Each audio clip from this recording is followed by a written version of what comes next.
Back to Focal Point, AFR Talk. Brian Fisher is my name, and Wesley, our call screener, caught me in a boo-boo. I said that the text on capital punishment was Matthew 9, 5, and 6. It is not.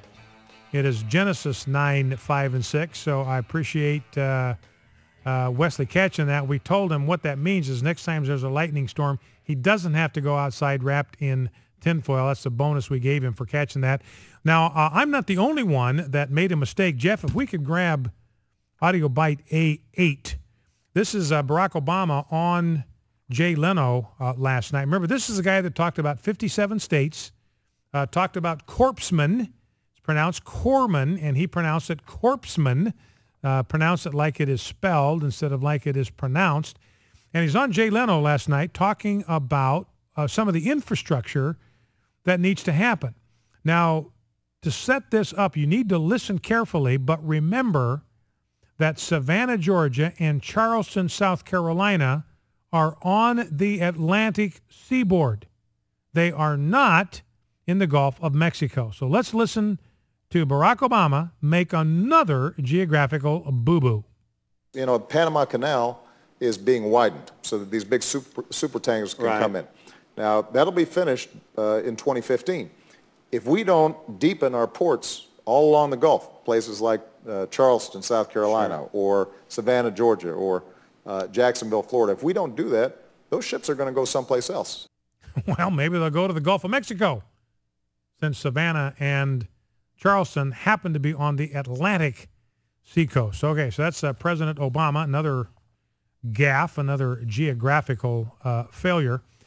And got some more. I want to come back and play the soundbite of President Obama talking about the Olympics in Russia and the homosexual agenda. But let's grab a call first. If you want to join the program, 888-589-8840 is the number, 888-589-8840. Let's go to Christopher in Richmond, Virginia. Christopher, welcome. What's on your mind? Hi, Brian. Hi. I just wanted to talk about the NSA leaks from Snowden, and then the report that the closing of the embassies was caused by emails that were intercepted. Yeah, they intercepted a conference call of all these al-Qaeda leaders. That's why they thought something was about ready to go down. Anyway, go ahead. Right. It seems odd to me that a lot of the media is portraying Snowden as a traitor and not as a whistleblower for revealing how the NSA captures information. Yeah. And yet when it was released that we had intercepted emails, which is saying the same things, no one spoke up about how that harmed our national security. Okay, repeat that for me again. So you're talking about the fact that the NSA was able to do this kind of surveillance that enabled them to send out these alerts to the embassies.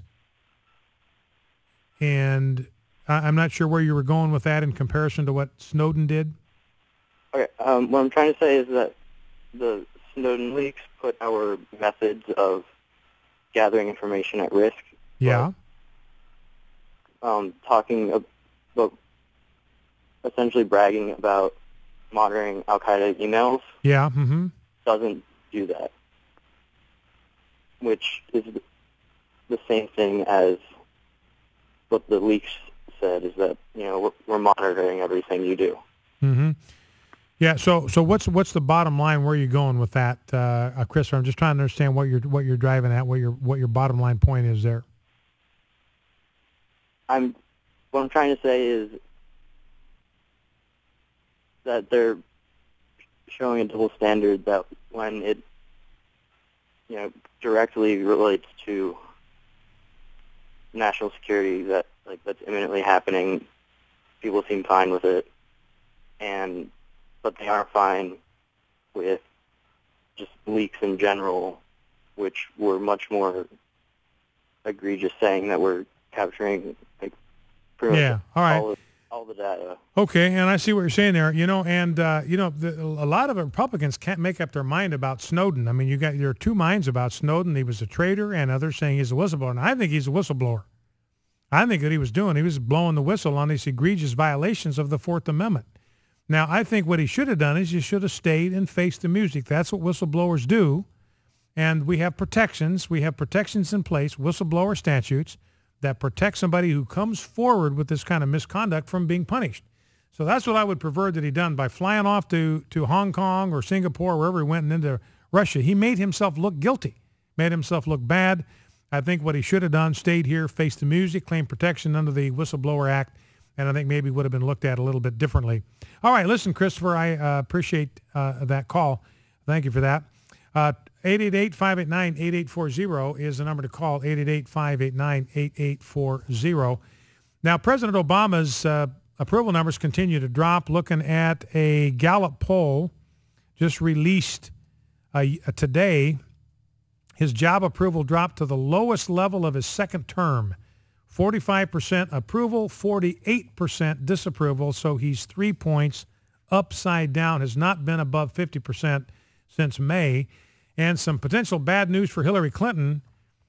She's number one on the list of candidates that Democrats hope do not run in 2016. Rasmussen put a poll out there that gave him 5 names: Hillary Clinton, Joe Biden, Martin O'Malley, Andrew Cuomo, Antonio Villaraigosa, he's the former mayor of Los Angeles, or Cory Booker. Which candidate would you least like to see win the nomination in 2016? 27% of Democrats said Hillary Clinton. They dislike her even more than Joe Biden, who came in at 24%. Now, I want to grab these sound bites if we can, Rob. Let's grab clips 4, 5, and 6. I want to see if I can squeeze these in before the break. This is Elbert Guillory. We played some sound bites from this guy before. This is the former Democrat, now a Republican in Louisiana. And he came out with a powerful Reagan-esque statement about why he was leaving the Democratic plantation and signing up with the Republican Party because of the values, nothing to do with label or affiliation. It was because of the values that the Republican Party stands for in its platform. Now, he has started a PAC, a political action committee, to provide funding for other black conservative candidates that want to leave the plantation, and he explains in this video why he's doing that. You got 3 sound bites. Here's the first. They wrote a constitution that would limit the power of government. They created a marketplace that was free, because nothing spreads true wealth like competition. And it was by no accident that these ideas created the wealthiest society the world has ever known. It was the free market that created the automobile, the airplane, the air conditioner. It was the free market that created the very device that you're watching this video on. Only capitalism can provide the upward mobility for the meekest among us to break the shackles of poverty and rise into the middle class. This is what we call the American dream. And Republicans have always been the champions of capitalism. But in recent history, we've done a terrible job of articulating these values to a new audience. The truth is, today, black Americans know very little about the Republican Party. Republicans have spent too long cowering behind closed doors and acting ashamed of the very values that made America the shining city on a hill.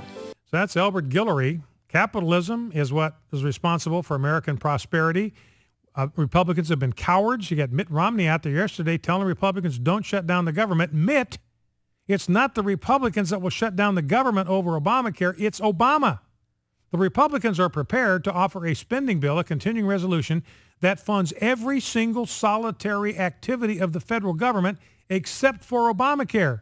If that's not good enough for Obama, then he's the one that's shutting down government. So Mitt Romney illustrating over and over again why he lost that election in 2012. Now here is clip 2, Elbert Guillory, the Free at Last PAC. Because I believe the Republican Party has conceded the black vote for long enough. Currently, over 90% of black Americans vote exclusively for Democrats, despite the fact that the values of the Republican Party far better represent the values of the black community. These are family, prayer, less taxes, better schools, empowering small businesses, gun ownership. The Free at Last PAC will reach into the black community and articulate those values that fuel the American dream. We will be silent no more. And we will also recruit black Republicans to run for higher office because Democrat leadership has failed the black community. Man, I tell you, if I'm a Democrat, holy smokes, I got to be shaking in my sneakers. This is a lethal threat. And, you know, we're seeing a lot of this all over the fruited plain now. Here at American Family Association, we have the Urban Family Network to get the message of conservative values into urban communities. Here is clip number 3. Truth is undeniable. Evil may attack it, ignorance may deride it, but in the end, there it is. I promise you that one day it will be impossible for black Americans to deny the truth about this liberal nanny state. Because in the near future, a government that spends $3 for every 2 it takes in will go bankrupt, and the grocery store will say no thank you to those food stamps. The Medicaid card won't work at the emergency room, and those welfare checks won't cash. It is my solemn hope and the hope of millions just like me that the black community can come to grips with the truth now before it's too late, while we can still save ourselves. After all, what was God's plan for our people? Is this why God delivered us from the wilderness of slavery? So that able-bodied men could sit on the porch all day, drinking liquor? Was it God's plan that we would merely trade one plantation for another? People have been too afraid to speak truth to power. But I'm not afraid. Wake up, my brothers and sisters of the American community. Liberalism has nearly destroyed black America, and now it's time for black America to return the favor. The Bible says, you will know the truth, and the truth will set you free. Booyah! Wow! It says liberalism has destroyed the black community. It is time to return the favor. It is time to have the black community destroy the liberalism that has destroyed the black family and the black community. May his tribe increase. That's Elbert Guillory, a Louisiana Republican, and he is a black. Focal Point AFR Talk, back in 2.